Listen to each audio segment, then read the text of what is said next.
And the greatest who has ever lived has just entered the building. What's going on, guys? It's the black one.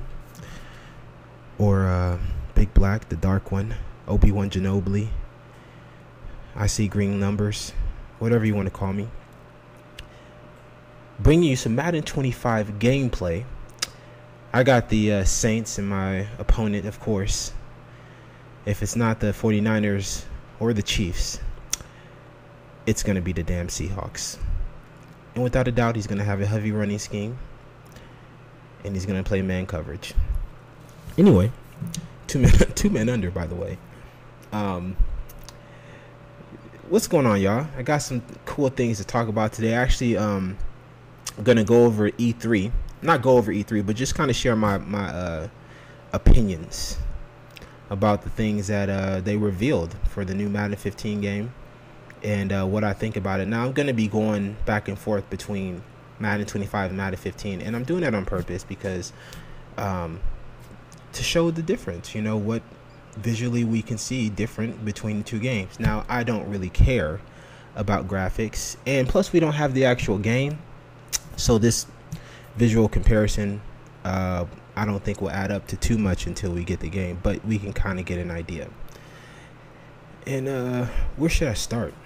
Well, you know, overall, before I completely bash this bum-friendly game, which I was right in my last video, I definitely pointed that out. The video is titled "Bum-Friendly Game." And I was talking about Madden 25, but you know, my deep consciousness was trying to talk about Madden 15 at that time. But you know, as you can see, to me at least visually, it doesn't look that much different. What was funny, when in the E3 interview, the developer was like, "Yeah, the game is completely, you know, overhauled in graphics, and as you can see, the jerseys look cringed up, and you can see, you know, Colin Kaepernick's tattoos. We got him licensed, and we made a contract with Colin Kaepernick so we can show his license on the video game." Who gives a bleep about that? Some fan does. And I'm a fan of football, but I am a fan of quality gaming as well. We're back to Madden 25. And I think now that I'm looking at it right now, with the camera angles, I mean, the camera angle gets a better close-up so you can see some details in the players. I mean, that's what I'm initially seeing right now, but it pretty much looks the same. And it makes me wonder, because overall with the next-gen graphics, I mean, I'm not that impressed. Now, this is kind of off topic because it's not just about Madden, but the best game I've seen just visually on next-gen Madden has been that PS4 game, like I don't even know what the game is called, but it's like the kid, he's I believe has a jacket and has superpower. Anyway, I don't know what game it is, but it's about some young kid that has some powers, and he's wearing a jacket, from what I remember. And I think he wears a bandana. God, I sound like some old parent that doesn't know video games right now. That's the way my mom would describe it. "Yeah, honey, what about that game you played with the, you know, the kid with the jacket on?" That was stuff I heard way back in the 90s. Tell you how old I am. But, you know, my overall point is I feel like it's getting harder for the gaming industry to deliver on graphics. And I don't know if we've reached I guess, what do they call it, a plateau in gaming as far as graphics, but it kind of feels like that. I mean, Metal Gear Solid game, you know, looked pretty cool. Even when I played it, it looked cool. But, you know, other than that, and the Infamous game, you know, I'm not really impressed with anything, but you know, it's a new console, it's a new system, so hopefully, you know, we're gonna see improvements further on. But and then EA said, you know, they had a short cycle because of Madden 25 and they basically made 2 Maddens in 1 year. So they had a short cycle with making this new Madden 15. And right there, Richard Sherman definitely tricked me right there. And I guess since I threw that pick, we can go into the other part, which is they call it AI 2.0. Actually, content's getting better, y'all. I mean, I took notes. Know what I'm talking about today.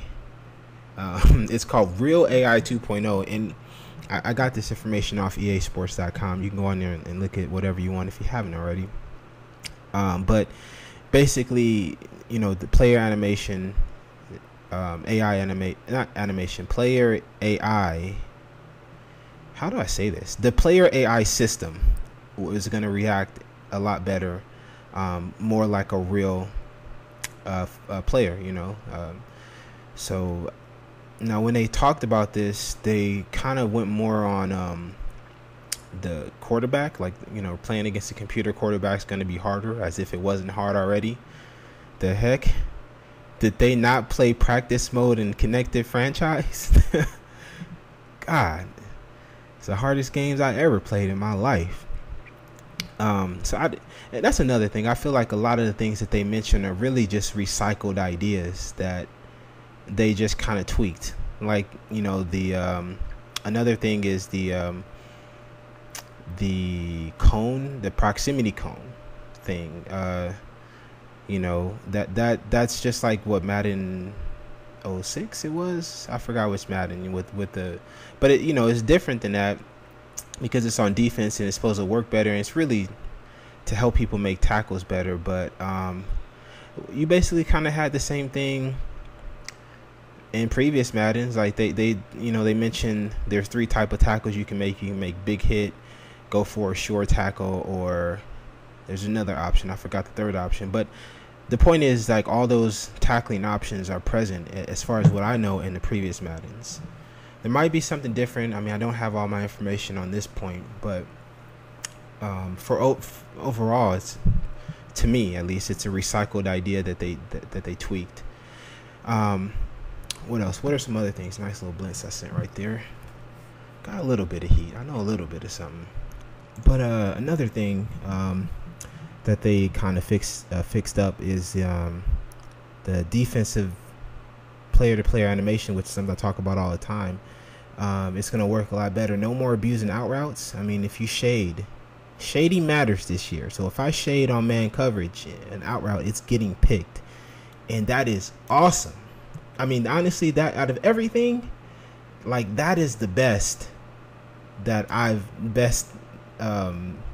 guess, addition to the game that I heard, because that's what matters. I mean, the gameplay is getting better, and it's going to make it a lot more challenging. I mean, though out routes were cool. I mean, think about Madden 13 and even Madden 25. Like, I mean, out routes were just, some bums ran, but we all take advantage of it. I mean, they made out routes in the Madden 25 something everyone used, because it was, it's only a couple of things that beat man coverage this year. But I'm excited about that. It's going to be more of a challenging game.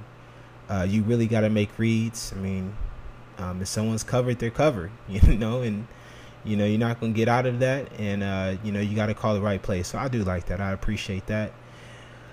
So it seems like they are making a more challenging game. I mean, despite all this stuff, I mean, the bum friendly stuff, I mean, you got the D-line user animation, which is another thing that they added, and I gotta hurry up because I don't got that much time on this video. But that's another thing. I was like, first time I heard that, I was like, oh my god, they're dumbing down the game and all this negative stuff. And it's true, I do feel that way. But it is innovative. It is something I thought about in previous Maddens when I was a bum. No, I'm just playing. I'm sorry. I got some emails from some dudes like, why you call us bums? People who don't play Madden like us are not bums. Yes, you are. No, I'm just playing. But basically, I mean, I thought about that before. Like, why not the D-line be, something that can be a threat? And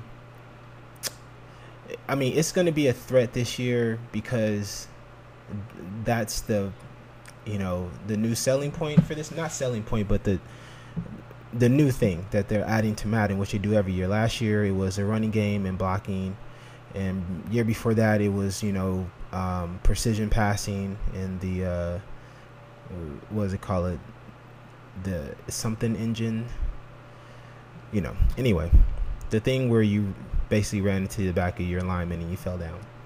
So basically that's going to be something that's going to be abused this year, but I think as the years go on, they'll tone down on the D-line, and it'll just be an option that can be used where you can do something.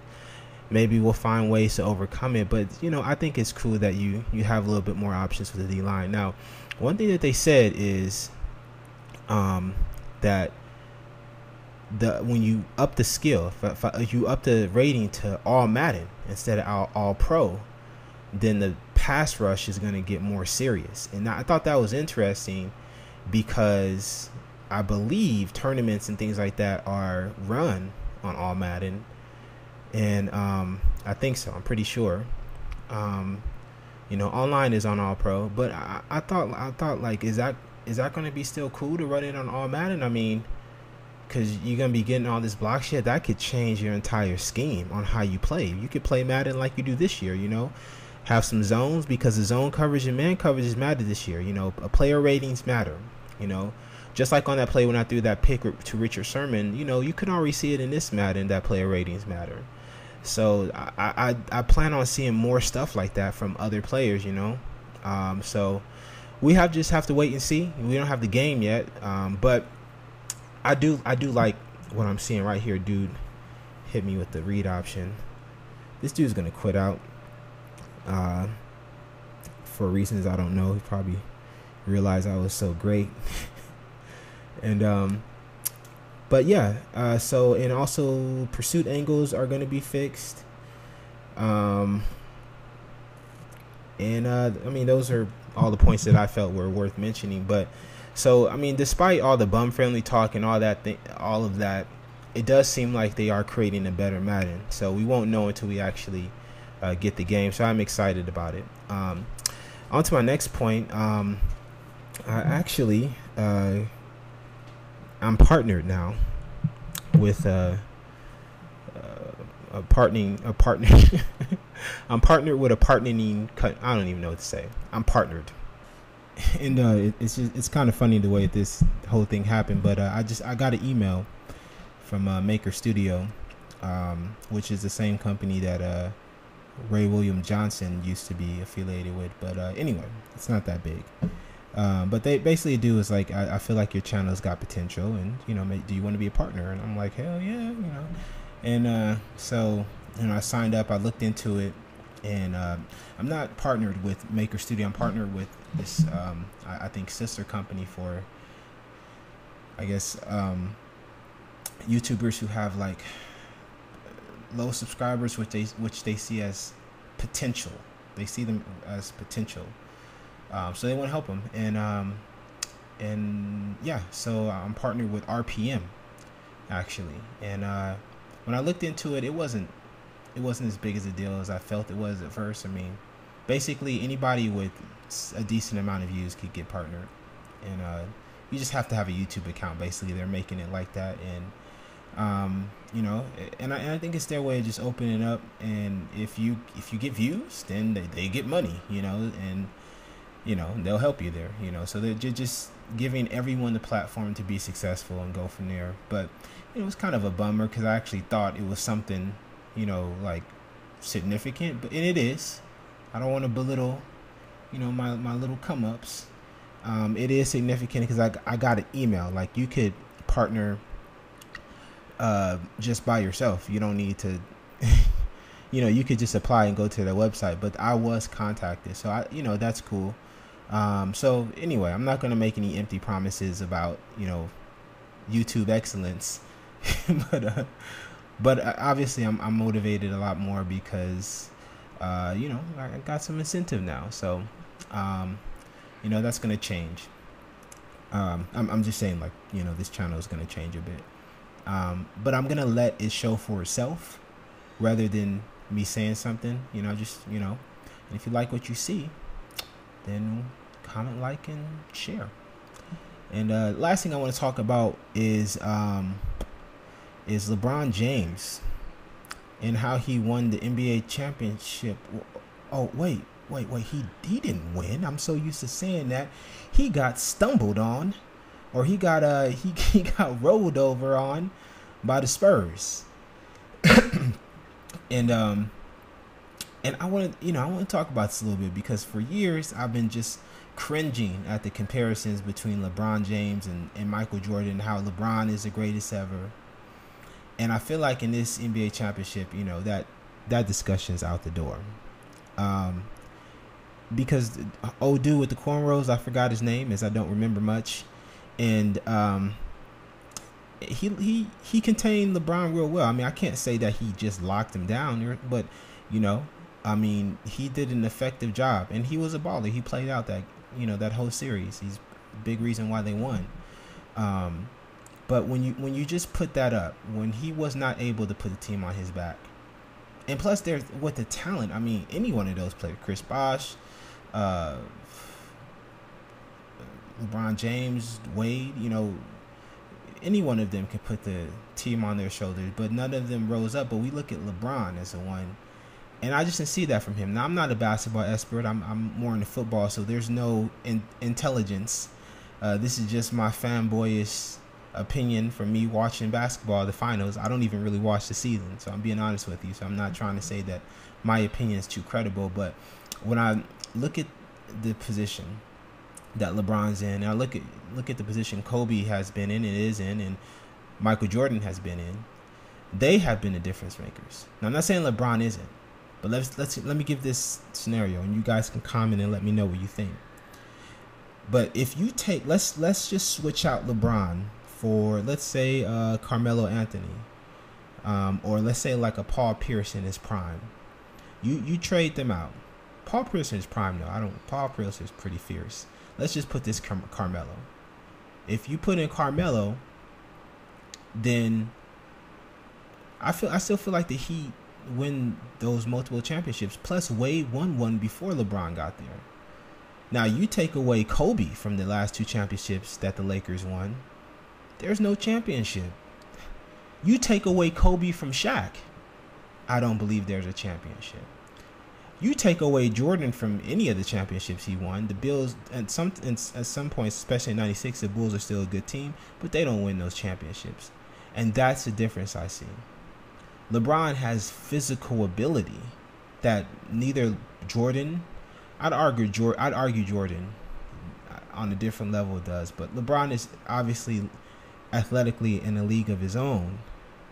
But in basketball, you can see that's not everything, especially the way the Spurs won that game. I mean, that was just artistry, just team perfect ass basketball that I've ever seen. To the point that it got boring sometimes, you know what I mean? So anyway, I gotta bring this video to an end. But if you made it this far in the video, share your thoughts. Let me know what you guys think. Do you think LeBron James is as great as Michael Jordan? Or greater? Is he not even close? And where's Kobe? Is Kobe greater than Michael? I personally don't think Kobe is greater than Michael. I think he's the closest thing to Michael Jordan we've ever seen. All right, that's pretty much it, guys. Until next time, sorry for the long video, but I had to get all this out. So catch y'all later and be easy.